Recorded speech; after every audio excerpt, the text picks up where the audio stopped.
Hi అండి. Hi.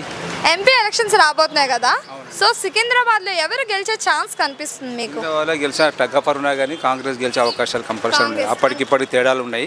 Modi government కేంద్ర గవర్నమెంట్లో కొద్ది అరాచకాలు ఎక్కువైపోతున్నాయి. ఆ మతపరమైన తీసుకొచ్చేస్తుంది కాబట్టి ప్రజలకు ఆల్రెడీ తెలిసిపోతుంది. ఇక్కడ ఈవీఎంలు కానీ ట్యాంపరింగ్లు కానీ జరిగిపోతున్నాయి. ఇక్కడ పెద్ద పెద్దలు ఏమున్నాయంటే కాంగ్రెస్ గవర్నమెంట్లో ఖాతాలు జమ చేసుడు, ఇవి చేసుడు, వాడు చేసుడు, ఇవి దీన్ని ఏమన్నాడండి, ఏం తీసుకొస్తాను, నల్లధనం తీసుకొస్తాను మోడీ. నల్లధనంలో ఏం లేదు, గవర్నమెంట్ నల్లధనంలో ఉన్నటువంటి వాళ్ళే బీజేపీ వాళ్ళు ఎక్కువ ఉన్నారు కాబట్టి తేలేకపోతున్నారు. తెస్తామంటే వాళ్ళు రాజీనామా చేసి బయటకు వస్తున్నారు కాబట్టి బీజేపీ గవర్నమెంట్లో ఎంపీలకు భయపడి మోడీ గారు తెస్తలేడు. అక్కడ సమస్యలు ఉన్నాయి.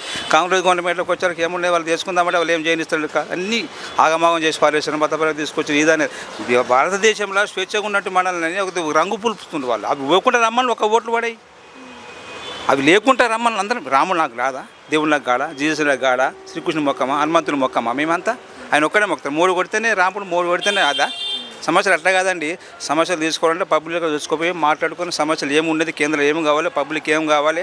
ఇప్పుడు ఇందిరాగాంధీ ఉన్నప్పుడు మంచి చోట 20 సూత్రాల పథకం తీసుకొచ్చింది, బ్యాంకు జాతీయం చేసింది, గరీబ్ హఠావో అన్నది, ఇండ్లు తీసుకొచ్చింది. ఇందిరాగాంధీ ఇండ్లు ఉన్నాయి, అవే కరెంట్ ఉన్నది, అవే ఇండ్లలో అవే ఉంటున్నాయి. ఈయన తీసుకొచ్చిన ఏమీ లేవు, ఒక ఇల్లు లేదు, ఒక బావి లేదు, ఒక జీవంతర బావి లేవు. కేంద్ర గవర్నమెంట్లో అక్కడనే ఉన్నాయి, రేషన్ కార్డ్స్ లేవు.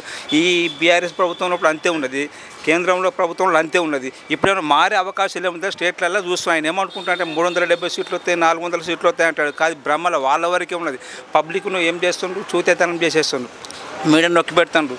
సుప్రీంకోర్టును కూడా జడ్జిలో బెదిరిచ్చేస్తుండ్రు అతను మోడీ గారు.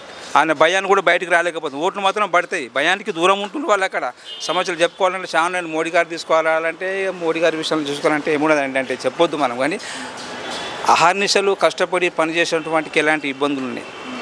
మనము జీవనోపాధి చేసుకుని బతుకుతున్నాం, ఆయన బతకనిస్తలేడు, ఏమీ లేవు. బీఆర్ఎస్ గవర్నమెంట్ ఉన్నప్పుడు అటువంటి ఈయన గవర్నమెంట్లో ఒక మాట మాట్లాడుకుందాం, ఏమి తెలియదు ఇంతవరకైనా. నల్లధనము తెలియదు. ఏమన్నా మళ్ళీ గవర్నమెంట్లో ఉన్నటువంటి వసతులు కల్పిస్తుందా, ఏమన్నా సామాన్య జనాలకి ఏమైనా లోన్స్ ఉన్నాయా పెట్టుకుంటే లేవు. వాళ్ళు భూదందాలు చేస్తారు, వాళ్ళు భూ కబ్జాలు చేస్తారు, ఇతరుల మీద ఆడిపోతుంది. రాహుల్ గాంధీ మరి బీజేపీ నుంచి కిషన్ రెడ్డి, అలాగే బీఆర్ఎస్ నుంచి పద్మనాభ గౌడ్ వాళ్ళు కూడా పోటీ చేస్తున్నారు కదా, మరి వాళ్ళు ఎందుకు రారనుకుంటున్నారు? వాళ్ళు కూడా పోటీ చేస్తున్నారు, కరెక్టే. బీఆర్ఎస్ నుంచి పద్మారావు గారు పోటీ చేస్తున్నారు, కిషన్ రెడ్డి చేస్తున్నారు, కరెక్టే. పద్మారావు గారి కానీ కొద్దిగా ఇమేజ్ కూడా మంచిగా చూడ. బీఆర్ఎస్ గవర్నమెంట్లో అన్న కొన్ని పనులు చేసింది, చిన్న ఆడపిల్లలకు ఏవో పెళ్ళిళ్ళ విషయంలో ఆ విషయంలో సాయం చేసింది. ఈ మోడీ గారి విషయంలోకి వచ్చేవరకు ఏముందంటే ఏమీ లేవు, కాళ్ళు చెప్పుకొని పోతుండ్రు. ఏం పోతుండ్రు, నమో నమో నమో నారాయణ, నమో మోడీ అంటాడు. ఈయన నయం కేసీఆర్ మోడీ కన్నా. స్టేట్ గవర్నమెంట్లో కొన్ని పథకాలు తీసుకొచ్చిండు, పెళ్లిలే గిన్నెలే బతుకమ్మలకి ఏదో తీసుకొచ్చిండు, కొద్దిగా పర్లేదు అనుకో. ఇక ఆయనైతే ఏమీ లేదు, అట్లా పోతాడు. ప్రతి దేశానికి పోతే ఆ దేశం డ్రెస్ వేస్తాడు, ఈ దేశానికి పోతే ఈ దేశం డ్రెస్ వేస్తాడు. ఇక్కడికి వచ్చారు ఆయ అంటాడు, షాలువాలు కప్పుకుంటాడు, ఫైల్ తీసుకొచ్చిండు, బ్యాంకులు అన్నీ ఆగమాగం చేసుకుంటూ ఉన్నాడు. కాబట్టి ఏం చేస్తామంటే మోడీని ఏం చేయలేకపోతే లాస్ట్కి వచ్చారు. ఈవీఎం ట్యాంపరింగ్ కూడా పరిస్థితి ఉన్నదట. బ్యాలెట్ పేపర్ పెట్టమనండి, అప్పుడు పబ్లిక్ స్వేచ్ఛ ఉంటుంది. బ్యాలెట్ పేపర్ పెడితే మోడీ సంగతి బయటపడితే, రాజు గాంధీ బయటపడితే, రాహుల్ గాంధీ బయటపడితే, సోనియా గాంధీ బయటపడితే, ఎవరికి గెలవాలి అప్పుడు పబ్లిక్ చూపించేస్తారు. మీరు అయితే మోడీ కావాలనుకుంటున్నారా, రాహుల్ గాంధీ కావాలనుకుంటున్నారా? నాకు రాహుల్ గాంధీ మోడీ స్వచ్ఛందంగా ఎవరున్నా మంచిగా కావాలన్నారు. మతపరమైనట్టు లేకున్నటువంటి వాడు ఏ ప్రధానమంత్రి అయినా కానీ అది కావాలి. దేవుళ్ళ పేరు చెప్పుకోకుండా రమ్మని ఎవరు వచ్చినా, కాంగ్రెస్ వాళ్ళు వచ్చినా, బీజేపీ వాళ్ళు వచ్చినా, టీడీపీ వాళ్ళు వచ్చినా, ఏ పార్టీ వచ్చినా వీళ్ళ పేర్లు చెప్పుకుంటూ, దేవతల పేర్లు చెప్పుకొని రావద్దు. మతపరమైన చేసుకుంటే స్వేచ్ఛగా ఉన్నటువంటి భారతదేశంలో, లౌకిక రాజ్యంలో ఎట్లున్నామంటే గట్టినే ఉండాలి, మతము పులిపొద్దు. మరి కాంగ్రెస్ నుంచి నాగేందర్ గారు వస్తే ఎలాంటి అభివృద్ధి చేస్తారనుకుంటున్నారు? నాగేంద్ర చేస్తారంటే కేంద్రంలో బీజేపీ గవర్నమెంటే ఉన్నది, వాస్తవం. స్టేట్లో ఏదో ఎంపీ గెలిచిన అనుకో, కొద్ది ఇబ్బందులు ఉంటాయి. నిధులు ఇవ్వాలంటే ఇస్తారా, మా గవర్నమెంట్ కాదంటాడు, పోతే మాట్లాడతారు, నమ్మేసి తోడితే పక్క జరుపుతాడు, ఇస్తున్నా పోంటాడు, ఇవ్వచ్చు ఇవ్వకపోవచ్చు. అభివృద్ధి జరగాలంటే వన్ వే కూడా ఉండాలి, ఉండొద్దు అంటలేం.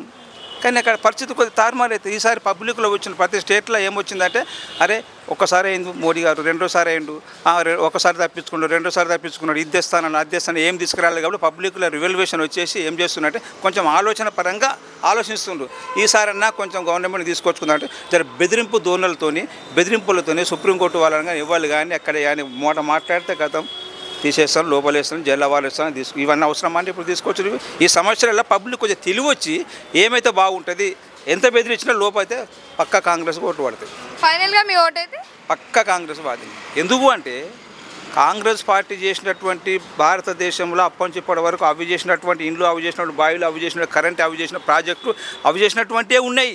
ఇంతవరకు ఏ గవర్నమెంట్ ఏం చేయలేదు, అది వాస్తవం. ఇప్పుడు చేస్తుందా తర్వాత విషయం, చేసిన విషయాలు అవే ఉన్నాయి కాబట్టి గవే చెప్పిన, కొత్తగా నేను చెప్పలే. మీరు కూడా ఆలోచన చేసుకోండి నిజమా కాదా, అది మాత్రం వాస్తవం. Thank you sir, thank you so much. Hi friends, మా ఫ్యూచర్ టుడే ఛానల్ చూస్తున్నందుకు చాలా థ్యాంక్స్. మరిన్ని లేటెస్ట్ వీడియోస్ కోసం వెంటనే సబ్స్క్రైబ్ చేయండి. అలాగే ఈ బెల్ని కూడా రింగ్ చేసేయండి. మా లేటెస్ట్ వీడియోస్ నోటిఫికేషన్స్ అన్నీ మీ మొబైల్లో వస్తాయి. మా వీడియోస్ మీకు నచ్చితే లైక్ చేయండి, షేర్ చేయండి, నచ్చకపోతే కామెంట్ చేయండి.